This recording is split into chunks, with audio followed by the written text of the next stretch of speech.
அருமையான கர்த்தருடைய பிள்ளைகளே, கர்த்தருடைய வார்த்தைக்காக நாங்கள் வாஞ்சியோடு காத்திருக்கிறோம். கர்த்தருடைய வார்த்தை என்பது அவர் நம்மோடு பேசுகின்ற ஒரு காரியம். இந்த வேளையிலே நாங்கள் கர்த்தருடைய வார்த்தைக்காக சங்கீதம் 119 71 72 தயவு செய்து வாசியுங்க. நான் உபத்திரவப்பட்டது எனக்கு நல்லது, அதனால் உமது பிரமாணங்களை கற்றுக்கொள்ளுகிறேன். அதனால் உமது பிரமாணங்களை கற்றுக்கொள்ளுகிறேன். அநேகமாயிரம் பொன் வெள்ளியை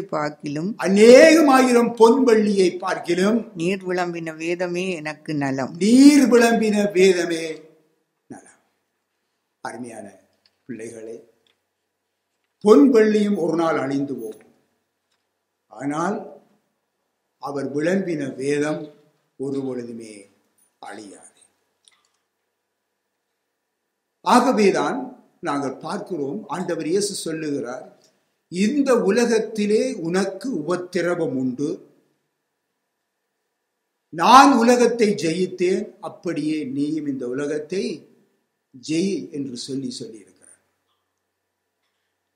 நீ இந்த உலகத்தை ஜெயிக்கிறவனாய் இருப்பதற்கே தேவன் நம்மை அழைத்திருக்கிறார்.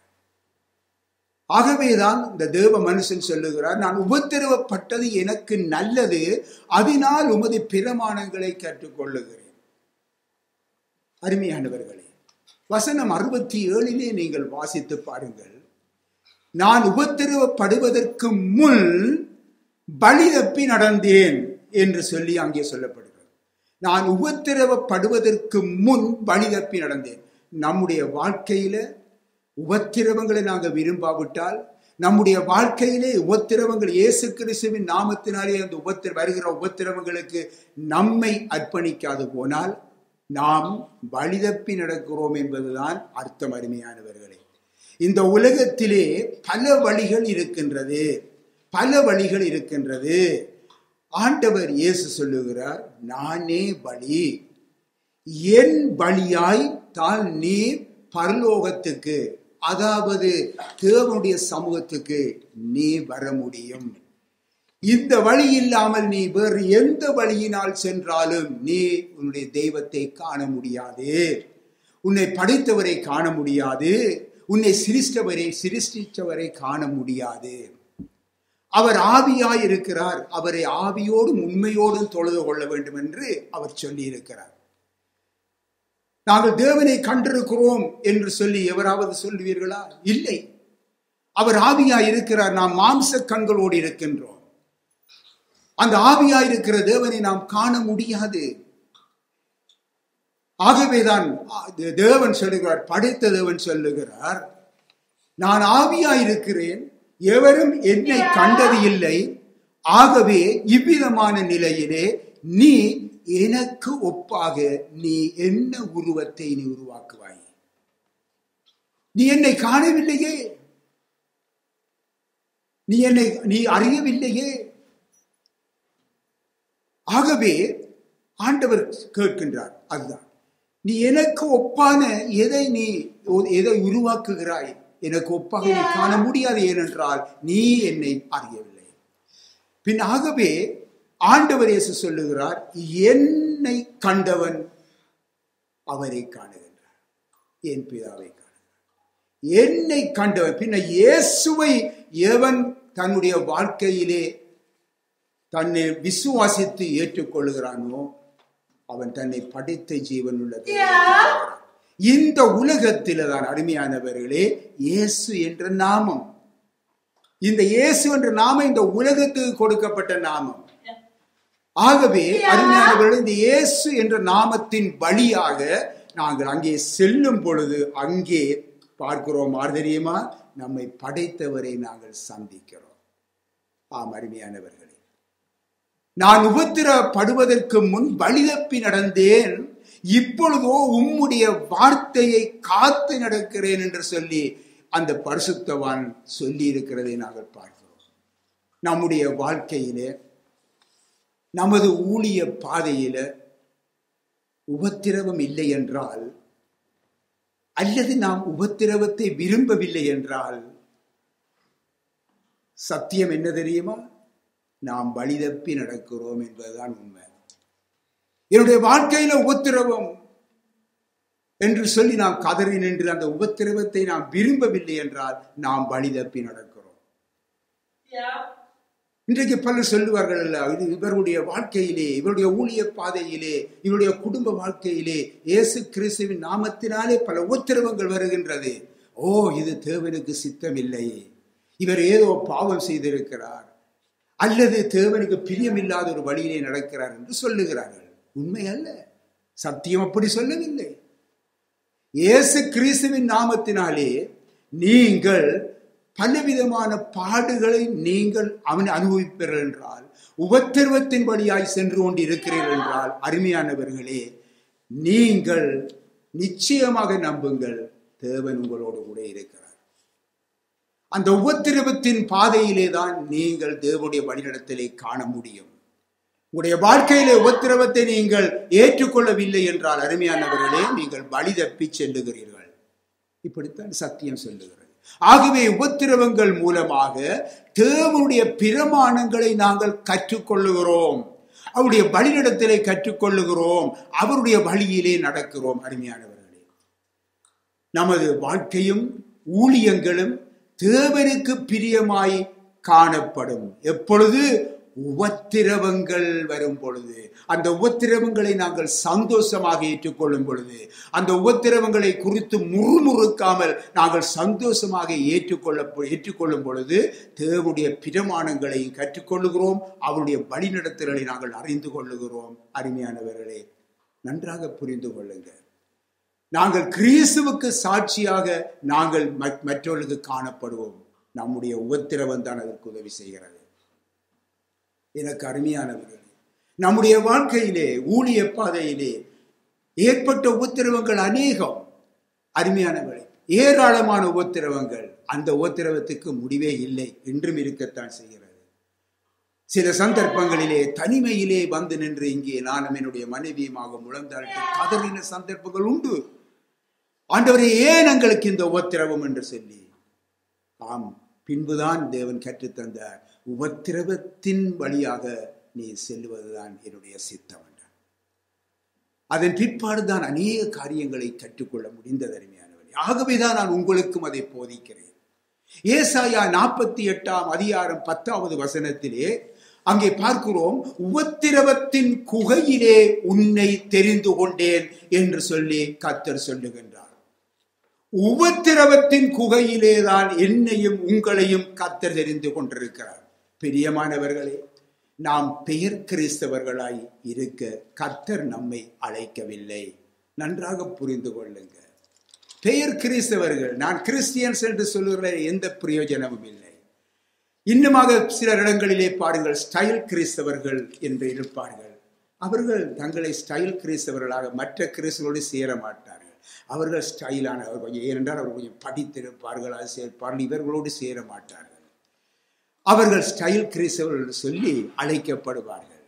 ஆகவே அதற்காக நம்மை அவர் அழைக்கவில்லை. இன்னும் சிலர் இருக்கிறார்கள், பாரம்பரிய கிறிஸ்தவர்கள். பாரம்பரியங்களுக்கு இடம் கொடுத்து நடப்பதிலே அவர்கள் மிகவும் கவனமாயிருப்பார்கள். அவர்கள் தங்களுடைய மூதாதையர் விட்டு சென்ற பாரம்பரியங்களை எல்லாம் அவர்கள் கடைபிடித்து கொண்டே இருப்பார்கள். அவை தாழ்ந்து விட மாட்டார்கள். பின் ஆகவே அதற்காக தேவன் நம்மை அழைக்கவில்லை. தேவன் நமக்காக நம்மை எதற்காக அழைத்திருக்கிறார்? உங்களால் சொல்ல முடியுமா? சொல்லுங்க பாப்போம். நீங்களும் பேசுறீங்க என்றால் எங்களுக்கு கொஞ்சம் உற்சாகமாக இருக்கும். சில வழியில நான் புலவிட்டாலும் நீங்க திருத்தி தருவீங்க. சொல்லுங்க பாப்போம், ஆண்டவர் உங்களை ஏன் அழைச்சார்? சொல்லுங்களேன், பட்டுன்னு சொல்லுங்க. புலவிட்டாலும் பரவாயில்லை, கற்றுக்கொள்ளத்தான் இங்க வந்திருக்கிறோம் நீங்களும் நானும். ஆண்டவர் ஏன் நம்மை அழைச்சார்? சொல்லுங்க. தெரியுமா உங்களுக்கு ஆண்டவர் ஏன் உங்களை அழைச்சார்?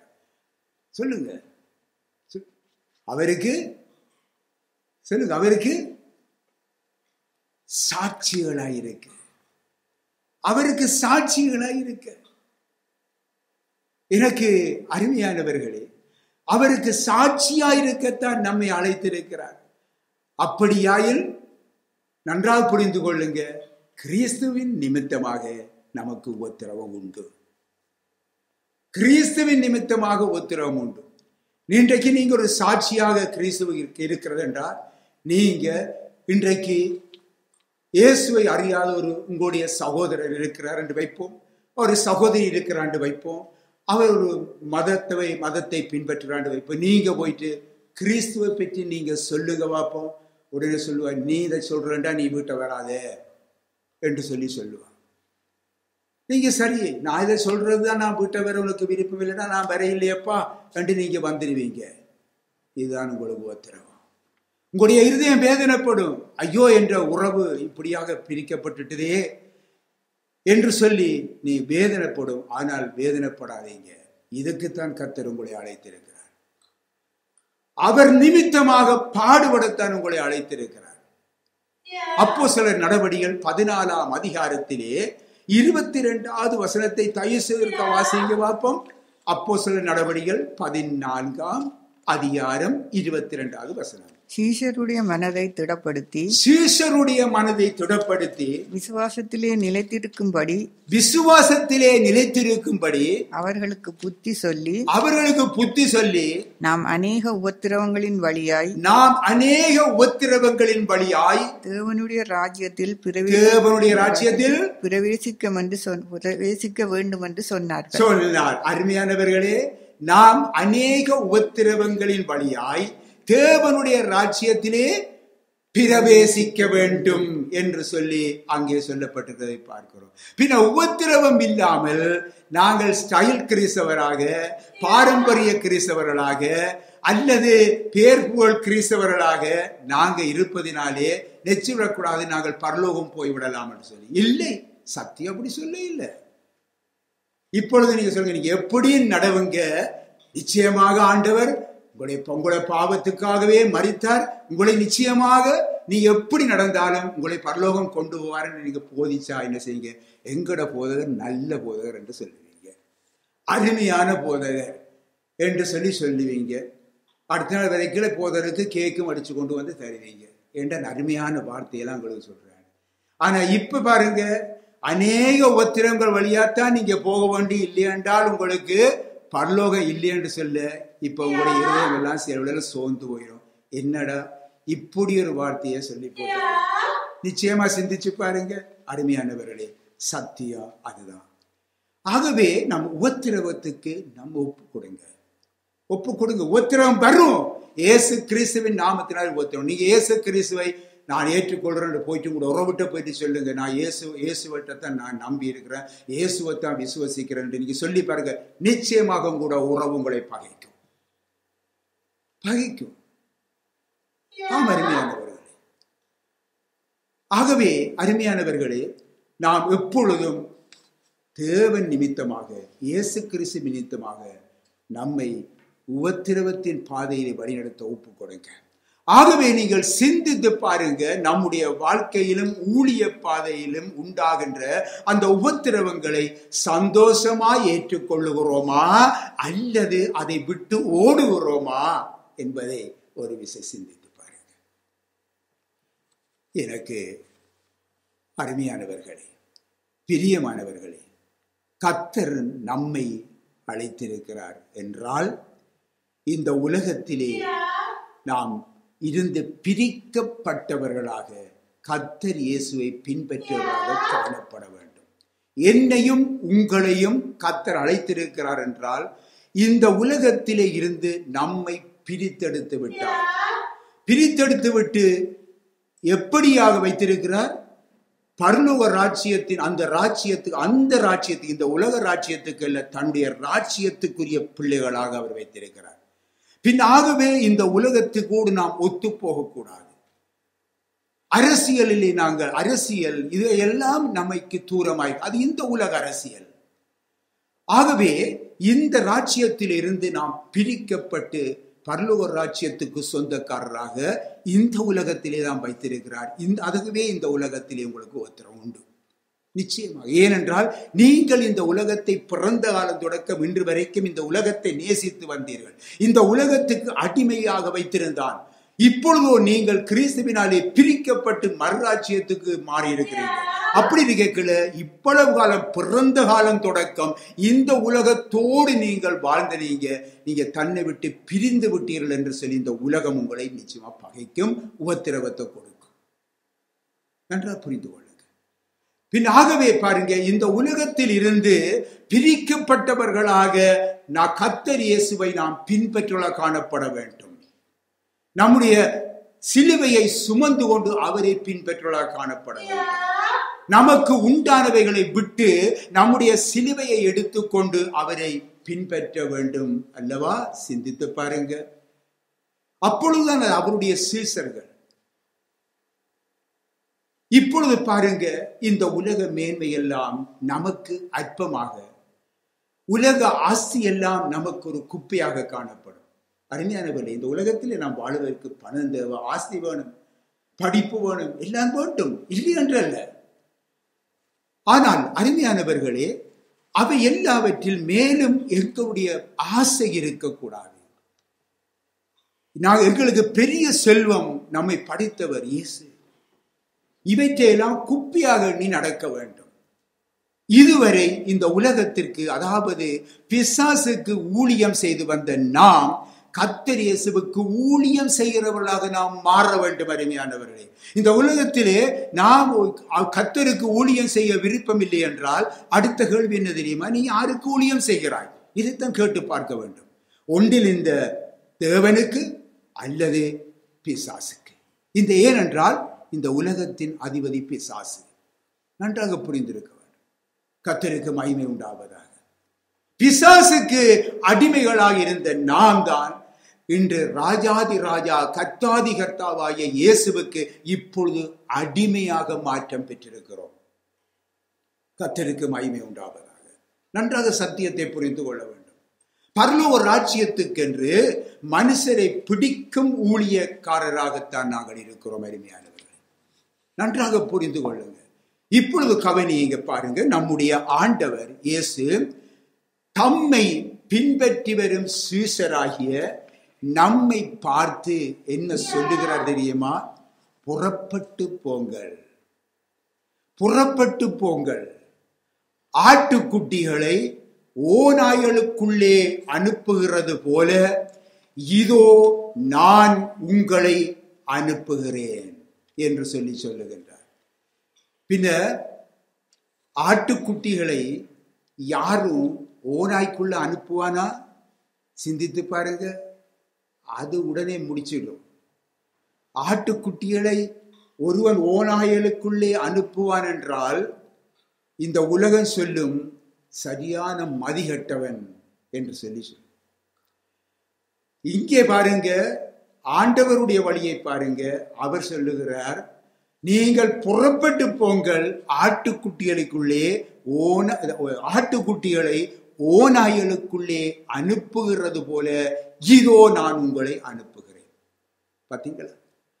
பின்ன ஆட்டுக்குட்டிகள் ஓநாய் எப்படி இருக்கும்? கொடூரமாயிருக்கும். ஆகவே நீங்கள் இந்த உலகத்திலே ஆண்டவரை அறியாத மக்கள் மத்தியிலே அல்லது ஆண்டவரை வெறுக்கிறவர்கள் மத்தியிலே நீங்கள் ஒரு ஆட்டுக்குட்டிகளாய் காணப்படுவீங்க, ஓநாய்களாய் அந்த உலகம் காணப்படும். அப்பொழுது பாருங்கள் எப்படி இருக்கும் என்பதை சிந்தித்து பாருங்கள். இதுதான் நமக்கு வருகிற உபத்திரவம். அந்த உபத்திரவத்தை சந்தோஷமாக ஏற்றுக்கொள்ள வேண்டும். அந்த ஆண்டவருடைய சீஷர்களுக்கு சொல்லுகிறார், நான் அப்படியே உங்களை அனுப்புகிறேன், நீங்கள் போங்க. அப்பொழுது சொல்லுகின்றார் பாருங்க, பணப்பையையும் சாமான் பையையும் பாதரட்சைகளையும் கொண்டு போக வேண்டாம் என்று சொல்லி அவர் சொல்லுகிறார். நீங்கள் சாமான் பையோ பாதரட்சையோ பணப்பையோ ஒன்று நீங்க கொண்டு போனா, நீ புறப்பட்டு போ. ஏதோட தெரியுமா? அவருடைய வார்த்தையோட போ, அவ்வளவுதான். வேற ஒன்றும் தேவையில்லை. இன்றைக்கு நாங்க பார்க்கிறோம், இன்றைக்கு ஊழியம் செய்வதற்கு எங்களுக்கு பணம் தான் போகணும், பணம் இல்லாட்டி ஊழியம் இல்லை என்ற நிலையில இருக்கிறாங்க. அது தவறு, அது தவறு. அப்படி என்றால் ஆண்டவர் தனக்கண்டு இந்த உலகத்திலிருந்து பணக்காரன செல்வாக்குள்ளவன கோடீஸ்வரர் அவளைத்தான் ஏற்றுக்கொள்வார். கஷ்டப்பட்டவனையோ ஏழையையோ அல்லது பிச்சைக்காரனையோ அவர் இந்த உலகத்திலிருந்து தனக்கென்று எடுக்க மாட்டார். கொஞ்சம் சிந்தித்து பாருங்க. ஆகவேதான் இந்த சீஷர்கள் அவர் சொல்லி அனுப்புறதுமா, பணப்பையையும் சாமான் பையையும் பாதரட்சைகளையும் கொண்டு போக வேண்டாம் என்று சொல்லி அவருடைய சுவிசேஷத்துக்கு அனுப்புகிறார். இப்போ ஒரு கேள்வி ஒன்று பாருங்க. லூக்கா சுவிசேஷத்திலே நீங்கள் 10ஆம் அதிகாரம் 3-4 வசனத்தில் இதை அறிக்க முடியும். பாருங்க, அங்கே சொல்லி இப்படி இருக்கின்றைக்கு பாருங்க, நம்மில் பலர் நாம் ஊரூராக சென்று சுவிசேஷத்தை அறிவிக்க, அருமையானவர்களே, ஒரு வாகனம் தேவை, குறைஞ்சபட்சம் ஒரு மோட்டார் பைக் தேவை, இல்லை என்றால் ஒரு சைக்கிள் தேவை, ஒலிபெருக்கி வசதிகள் இருக்க வேண்டும், மேடை வசதிகள் இருக்க வேண்டும், அலங்கார வல்புகள் எல்லாம் போட வேண்டும், ஒரு பெரிய பாடல் குழு இருக்க வேண்டும், மேலும் பண தேவைகள் எங்களுக்கு அதிகம் தேவை, பொருள் தேவை, பலருடைய உதவி தேவை என்றெல்லாம் திட்டமிடுகிறோம் அல்லவா? கொஞ்சம் சிந்தித்து பார்க்கிறோம். கர்த்தருடைய சீசர்களை எப்படி அனுப்பினார்? ஆனால் இன்றைக்கு அவருடைய சீசர்கள் என்று எண்ணப்படுகிறவர்களுடைய சிந்தனைகள் எப்படி இருக்கிறது? சிந்தித்து பாருங்க.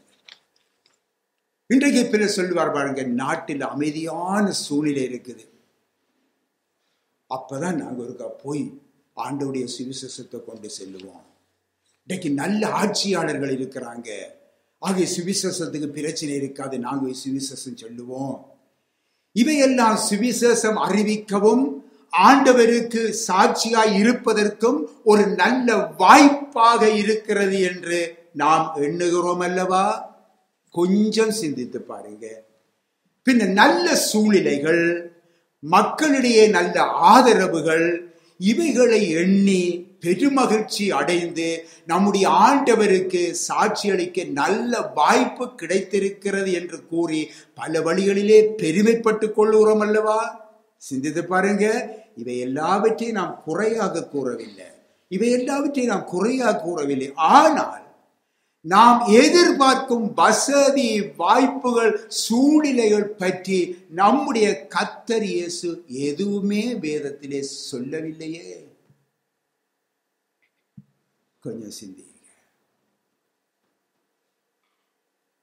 சிந்தித்து பாருங்க. அவர் சொன்னது என்ன?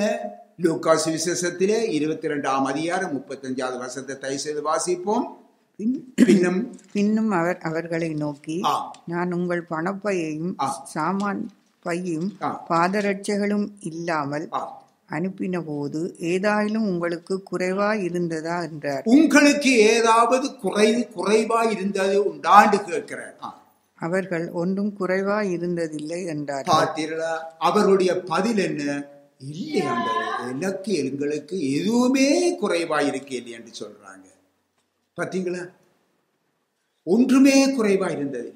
இரண்டாவது பாருங்க, லூக்கா சுவிசேஷத்திலே 21ஆம் அதிகாரம் 12-13 வாசித்து பார்ப்போம். இவைகளெல்லாம் நடப்பதற்கு முன்னே என் நாமத்தின் நிமித்தம் அவர்கள் உங்களை பிடித்து ஜெப ஆலயங்களுக்கும் சிறைச்சாலைகளுக்கும் ஒப்பு கொடுத்து ராஜாக்களுக்கு முன்பாகவும் அதிபதிகள் முன்பாகவும் உங்களை இழுத்து துன்பப்படுத்துவார்கள். ஆனாலும் அது உங்களுக்கு சாட்சி ஆவதற்கு ஏதுவாய் இருக்கும். அதுதான் உங்களுக்கு சாட்சி. நீங்கள் ஆண்டவரை இயேசுவை குறித்து சொல்லுவதற்கு இதுதான் சாட்சி என உபத்திரவத்துக்கு உங்களை ஒப்புக் கொடுக்கிறார். ஒரு நாள் அருமையானவர்களே, ஆண்டவர் இயேசு கிறிஸ்துவை குறித்து சில நோட்டீஸ்கள் கொண்டு போய் ஆட்களுக்கு கொடுப்பதுண்டு. அப்பொழுது ஒரு இடத்திலே ஒரு சகோதரருக்கு அந்த நோட்டீஸ் கிடைச்சிருக்கிறது. கிடைத்த பிற்பாடு அவர் என்ன செய்கிறார்? இரவு சாமத்திலே அவர் போன் எடுத்து சொல்றாரு, தெரியுமா, நீங்கள் இப்படிமான ஒரு நோட்டீஸ் ஒன்றை நாங்கள் பார்த்தோம், நீங்கள் இந்த நோட்டீஸை நீங்கள் இதோடு நிப்பாட்ட வேண்டும், இல்லை என்று சொன்னால் நாங்கள் உங்களை கோர்ட்ஸுக்கு கொண்டு போய் விடுவோம் என்று சொன்னார். அப்பொழுது நான் அந்த நேரத்திலே அவர்கிட்ட சொன்னது என்ன தெரியுமா? சகோதரரே, நீங்கள் இதை செய்ய வேண்டும் என்று விரும்புறீங்கள் இல்லை, அதை நீங்க சீக்கிரமா செய்யுங்க, ஏனென்றா அங்க போனாலும் இந்த காரியத்தை நாங்க சொல்லுவோம் என்று சொல்லி அவருக்கு சொன்னோம். அதோட அவர் வச்சிட்டார். பின்னாகவே அருமையானவர்களே, இப்படியான ஒரு சூழ்நிலைகளிலையும் நாம் இயேசு கிறிஸ்துவை குறித்து சாட்சி கொடுக்கிறவர்களாக நாம் காணப்பட வேண்டும். ஆனாலும் அது உங்களுக்கு சாட்சியாவதற்கு ஏதுவாயிருக்கும் என்றுதான் ஆண்டவர் சொல்றார். கர்த்தருக்கு மகிமை உண்டாவதாக. சரி, முதலாவது பாருங்க, உங்களை அழைத்தவரை நீங்க நம்ப வேண்டும். அவர் யார் என்றதை நீங்கள் நம்ப வேண்டும். அருமையானவர்களே, அவர் நம்முடைய எஜமான், நாம் அவருடைய வேலைக்காரர். அவ்வளவுதான். நம்மிலே எந்த மேன்மையும் இல்லை. நாம் அவற்றை வேலைக்காரர் தான். அருமையானவர்களே, இதை நாம் மறந்து இன்றைக்கு நாங்கள் செயல்படுகிறோம். நானே எஜமான் என்றுதான் இன்றைக்கு நாம் நினைக்கிறோம் அல்லவா? அது தவறு. அது தவறு.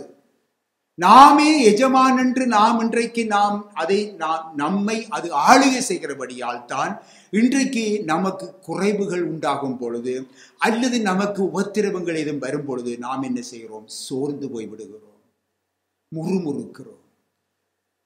வேதத்தில் நாங்கள் பார்க்கிறோம், கர்த்தர் சொல்லுகிறார், முறுமுறுப்பு எல்லாம் கர்த்தருக்கு விரோதமானது. பார்த்தீங்களா அருமையானவர்? அடுத்தது பாருங்க, அடுத்தது உணருங்கள். உணருங்கள், உணர்ந்து நீங்கள் அடவுங்க. சபை துன்பப்படுத்தப்படும் போதுதான் மெய்யான சீசர்கள் கர்த்தருக்கென்று சாட்சியா இருக்கிறாங்க. நன்றாக விளங்கிக் கொள்ளுங்க.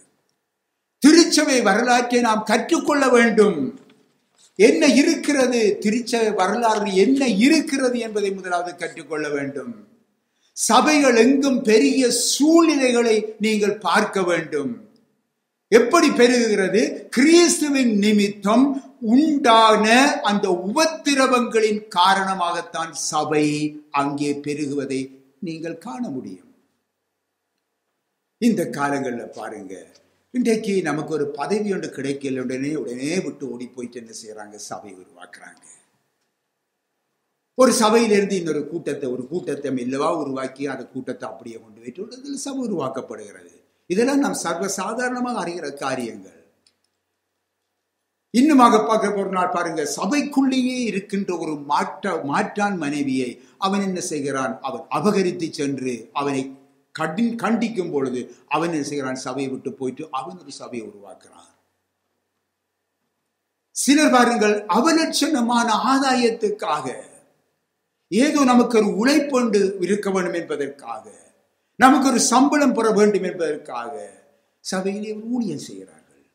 தங்களுக்கு தரப்படும் சம்பளம் போதாதென்றால் சண்டையிட்டு பிரிந்து போய் அது ஒரு சபையாக உருவாகிறது. இன்னும் பாருங்க, வெளிநாடுகளுக்கு என்று சொல்லி வெளிநாட்டிலே இருந்து போகும் பொழுது பணங்களை கொண்டு போய் அது வறிய இடங்களிலே கொண்டு போய் என்ன செய்கிறார்கள்? மற்ற சபைகளுக்கு தங்களுடைய பணங்களை கொடுத்து செல்வாக்கு, தங்களுடைய தந்திரம் போன்றவற்றினாலே ஏனைய நாடுகளில் உள்ள சபைகளை தங்களுக்கு உரியதாக பெற்றுக்கொண்டு என்ன செய்கிறார்கள்? தங்களுடைய பெயர் பலகைகளை மாற்றி கிளைச்சபை என்று போட்டு விடுகிறார்கள்.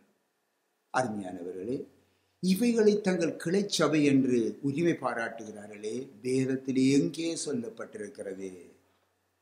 சிந்தித்து பாருங்க. உலகம் அடங்கிலும் எங்களுக்கு சபை இருக்கிறது விதமான சொல்லி மேன்மை பாராட்டுகிறார்களே, இந்த ஒழுங்கு வேதத்தில் எங்க இருக்கிறது? சிந்தித்து பாருங்கள். உணர வேண்டும். நாம் குழந்தைகளாக இருக்கக்கூடாது. நாளுக்கு நாள் வேதத்திலே நாம் வளர்ந்து வர வேண்டும். அப்பொழுது ஆவிக்குரிய ஜீவியத்திலே நாம் மறுரூபம் அடைந்து செல்ல முடியும். இவ்விதமான சபையின் பெருக்கம் தேவனுடைய வழியா? இல்லை அருமையானவர்களே, இல்லவே இல்லை. ஆகவேதான் தேவனுடைய பிள்ளைகளே, உங்கள் ஆவிக்குரிய சிந்தனைகள் ஆழமாய் காணப்பட வேண்டும் என்பதற்காகவும், உங்களுடைய ஆவிக்குரிய வளர்ச்சியுடையவளாய் நீங்கள் மாற வேண்டும் என்பதற்காகவும் நம்முடைய உபதேசங்களை மேலோட்டமாக உபதேசித்து போவதல்ல, அந்த ஆவிக்குரிய சிந்தைகளை தூண்டிவிடும்படியாய் கர்த்தருடைய வார்த்தைகளை உங்களுக்கு தந்து கொண்டிருக்கிறேன். நாம் கர்த்தருடைய சபையை குறித்து அறிவுடையவர்களாக காணப்பட வேண்டும். கர்த்தருடைய சபையிலே கர்த்தரால் அழைக்கப்பட்டவர்களே காணப்படுவார்கள். அவர்களே தேவனுடைய ஊழியர்கள். இதை இன்றைக்கு நாம் புரிந்து கொள்ள வேண்டும். அருமையானவர்களே, எனக்கு அருமையான பிள்ளைகளே, கர்த்தருடைய சபை, கிளைச்சபை போன்றவற்றை குறித்து பெரிதொரு நாளில் உங்களுக்கு கூறித்தாரன். அல்லது உங்களுக்கு தெரியும், நாங்கள் முந்தின காலங்களிலே அநேக வேத படிப்புகளை இதன் மூலமாக படித்திருக்கிறோம். நீங்கள் அவைகளை நீங்கள் மீட்டு பாருங்கள், கவனிங்க. எருசலேமிலே பாருங்க, சபைக்கு உபத்திரவம் ஏற்பட்ட போதுதான் ஜனங்கள் சிதறி போனார்கள் என்று சொல்லி அங்கே எழுதப்பட்டிருக்கிறது. சபை நசிந்து போகவில்லை, சபைகள் பெருகினது என்று சொல்லி பார்க்கிறோம். அப்போஸ்தலர் நடபடிகள் 8ஆம் அதிகாரத்திலே 1வது வசனத்தையும் 4வது வசனத்தையும் தயவு வாசிங்க. அவனை கொலை செய்வதற்கு சவுலும் சம்மதித்திருந்தான். அவனை கொலை செய்வதற்கு சவுலும் சம்மதித்திருந்தான். அந்த காலத்திலே எருசலேமில் உள்ள சபைக்கு மிகுந்த துன்பம் உண்டாயிற்று. அப்போஸ்தலர் தவிர மற்ற யாவரும் யூதேயா சமாரியா தேசங்களில் சிதறப்பட்டு போனார்கள். சிதறி போனவர்கள் எங்கும் திரிந்து சுவிசேஷ வசனத்தை பிரசங்கித்தார்கள். கர்த்தருக்கு மகிமை உண்டாகும். பின்னாகவே சுவிசேஷ வசனத்தை எங்கும் அங்கே பிரசங்கித்ததினாலே அவர்கள் என்ன செய்தார்கள்? அந்த இடத்திலே சபை பெருகும்படியாக அவர்கள் செயல்பட்டார்கள். ஆகவேதான் ஸ்தேவான் கர்த்தருக்கு சாட்சியாக எழும்பிய போது, நீங்கள் எல்லாரும் அறிவீங்க, அதனால உங்களுக்கு சுருக்கமா சொல்றோம். ஸ்தேவான் கர்த்தருக்கு சாட்சியாக எழும்பிய போது சபைக்கு உபத்திரவம் வந்தது. உபத்திரவத்தினாலே சிறைப்பட்டவர்கள் இயேசுவை குறித்து எங்கும் பிரசங்கித்தார்கள் என்றுதான் நாங்கள் பார்க்கிறோம். அநேகர் இயேசு கிறிஸ்துவை விசுவசித்தார்கள். இதனால் அங்கே அந்தியோகியாவி பட்டணத்திலே சபை உருவாக்கம் பெற்றது. பார்த்தீர்களா? அப்போஸ்தலர்கள் அங்கே பார்க்கிறோம், ஜனங்களுடன் இயேசு கிறிஸ்துவை குறித்து பேசிக் கொண்டிருந்த பொழுது மத தலைவர்கள் எழும்பினாங்க. எதிராக எழும்பி இவங்களை பிடிச்சு கொண்டே சிறையிலே வைத்து விசாரணைக்கு உட்படுத்தினாங்க. வாசிங்க அப்போஸ்தலர் நடபடிகள் 4ஆம் அதிகாரம் 7ஆம் வசனத்தை. அவர்களை நடுவே நிறுத்தி, நீங்கள் எந்த வல்லமையினாலே எந்த நாமத்தினாலே இதை செய்தீர்கள் என்று கேட்டார்கள். அப்பொழுது பாருங்க, இந்த சந்தர்ப்பத்தை, இந்த கேள்வியை வைத்துக்கொண்டு அந்த சந்தர்ப்பத்தில் பேதுரு என்ன செய்தார்? அதை பயன்படுத்தினார். அந்த இடத்திலே இயேசுவை குறித்து அங்கே பிரசங்கிக்க துவங்கிவிட்டார். அந்த வார்த்தைகள் இதான் பாருங்க, சூழ்நிலைகளை பார்த்து அங்கே செயல்படுகிறார். பின்ன இயேசு என்னும் அந்த நாமத்தை குறித்து பேசக்கூடாது என்று அவர்களுக்கு கட்டளையிட்ட பொழுதும் அவர்கள் எதை பேசக்கூடாது என்று சொன்னார்களோ அவர்கள் தான் அதை பேசினார்கள். அது சபை உருவாவதற்கு வாய்ப்பாக அமைந்தது. அப்போஸ்தலர்களை சிறையிலே அடைக்கப்பட்ட பொழுது தேவதூதனால் என்ன செய்யப்பட்டார்? விடுவிக்கப்பட்டதை நாம் அறிவோம் அல்லவா? அப்பொழுது அதிகாலையிலே ஆலயத்துக்கு சென்று கர்த்தர் இயேசுவுக்கு சாட்சியாக நின்று பிரசங்கித்தாங்க. பார்த்தீங்களா? திரும்பவும் அவர்கள் என்ன செய்கிறார்கள்? சட்டத்தின் முன்பு நிறுத்தப்பட்டு விசாரித்த பொழுது அந்த சந்தர்ப்பத்தையும் இயேசுவுக்கு சாட்சியாக அவர்கள் காணப்பட்டதை நாங்கள் பார்க்கிறோம். ஸ்தேவான் மேல் பொய் குற்றச்சாட்டுகளை சுமத்தி என்ன நடைபெறுகிறது? அவரை கொண்டு போய் ஆலோசனை சங்கத்திலே கொண்டு போய் நிறுத்திய போது பிரதான ஆசாரியன் ஸ்தேவானை பார்த்து, காரியம் இப்படி இருக்கிறதா என்று கேட்ட பொழுது, அந்த அதிகாரி கேட்ட பொழுது, கர்த்தர் இயேசு கிறிஸ்துவுக்கு சாட்சியாக அந்த நேரத்திலே பயன்படுத்திய ஸ்தேவான் பெரிதான ஒரு பிரசங்கத்தை அங்கே செலுத்தி முடித்தார். அப்போஸ்தலர் நடபடிகள் 8ஆம் அதிகாரத்திலே 4-5 வாசிக்கப்பட்டது. சிதறி போனவர்கள் எங்கும் திரிந்து சுவிசேஷ வசனத்தை பிரசங்கித்தார்கள். சிதறி போனவர்கள் எங்கும் திரிந்து சுவிசேஷ வசனத்தை பிரசங்கித்தார்கள். அப்பொழுது பிலிப்பு என்பவன் சமாரியாவில் ஒரு பட்டணத்துக்கு போய் அங்குள்ளவர்களுக்கு கிறிஸ்துவை குறித்து பிரசங்கித்தான். கர்த்தருக்கு மகிமை உண்டாவதாக. பின்ன எருசலேமிலே கிறிஸ்துவின் நிமித்தம் உண்டான உபத்திரவத்தினாலே சிதறி போனவர்கள் அந்த வாய்ப்பை பயன்படுத்தியதாக நாங்கள் பார்க்கிறோம். இதனால் சபை பெறுகிறது. பிலிப்பு, பர்னபா, பவுல் இவர்கள் மூலமாக இன்றைக்கு கிறிஸ்துவிலே அநேகர் விசுவாசம் வைத்தார்கள். அநேகர் சபைகள் பெருகியது. இவர்கள் எல்லாரும் பாருங்க, உபத்திரவத்தின் மத்தியிலே கிறிஸ்துவுக்கு என்று சொல்லி சாட்சியாக நின்றாங்க. அருமையானவர்களே, கர்த்தர் இயேசு சொன்ன கட்டளை என்ன தெரியுமா? ஒரு பட்டணத்திலே உங்களை துன்பப்படுத்தினால் அடுத்த பட்டணத்துக்கு நீங்க போங்க. பின்வாங்குதல் என்பது இல்லை, சோர்ந்து போவது இல்லை, வெட்கப்படுவது என்பது இல்லை. சுகத்தையும் கௌரவத்தையும் எதிர்பார்ப்பதும் தேவ பிள்ளைகளுக்கோ தேவ ஊழியருக்கோ உகந்தது அல்ல. அருமையானவர்களே, இஸ்திராவிலே பவுல் கல்லால்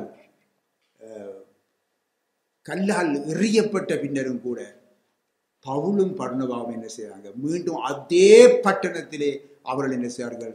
ஆண்டவர் இயேசுவை குறித்து சாட்சியாக நின்றாங்க. பிலிப்பி பட்டணத்திலே பவுலும் சீலாவும் உபத்திரப்படுவதற்கு சிறையிலே அடைக்கப்பட்டிருந்த பொழுதும் என்ன செய்றாங்க?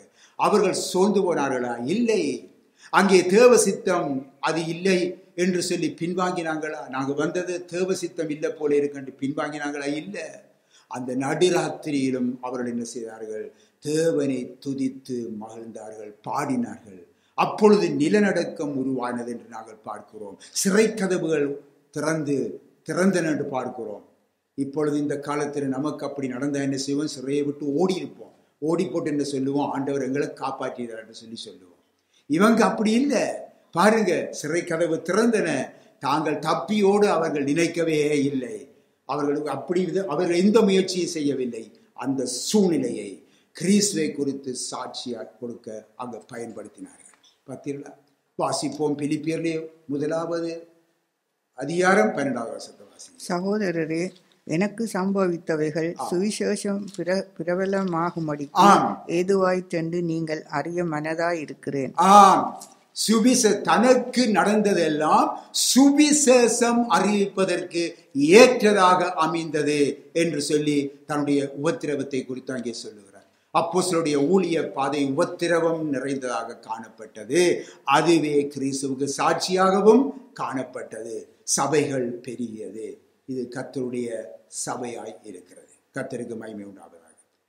நாங்கள் முடிக்க போற காலத்தில் பாருங்க, வசதி வாய்ப்புகள், இன்றைக்கு மதிப்பு மரியாதைகள், காணி கட்டிடம் இல்லை என்றால் ஊழியம் இல்லை என்ற நினைவு இன்றைக்கு நிலையிலே, ஒரு பரிதாப நிலையிலே இன்றைக்கு காணப்படுவதைத்தான் நாங்கள் எங்கும் கண்டு கொண்டிருக்கிறோம். இது கர்த்தர் இயேசுவின் வழி இல்லை என்பதை நாம் தெரிந்து கொள்ளுங்க. அருமையானவர்கள், நன்றாக தெரிந்து கொள்ளுங்க.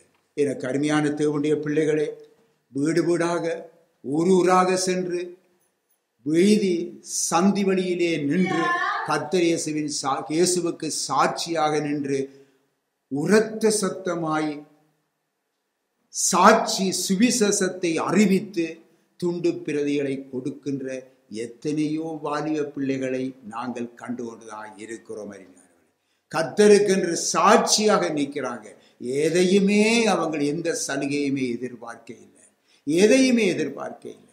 எந்த ஒரு வறுமையான நிலையிலும் அவங்க கர்த்தருக்கென்று சாட்சியாக நிற்கிற பிள்ளைகளை இன்றைக்கும் கண்டு கொண்டிருக்கிறோம். எத்தனை தாய்மார்களை கண்டு கொண்டுதான் இருக்கிறோம். தகப்பன்மார்களை கண்டு கொண்டிருக்கிறோம். அருமையானவர்களே, இதற்காக கர்த்தரை நாம் ஸ்தோத்தரிக்கிறோம்.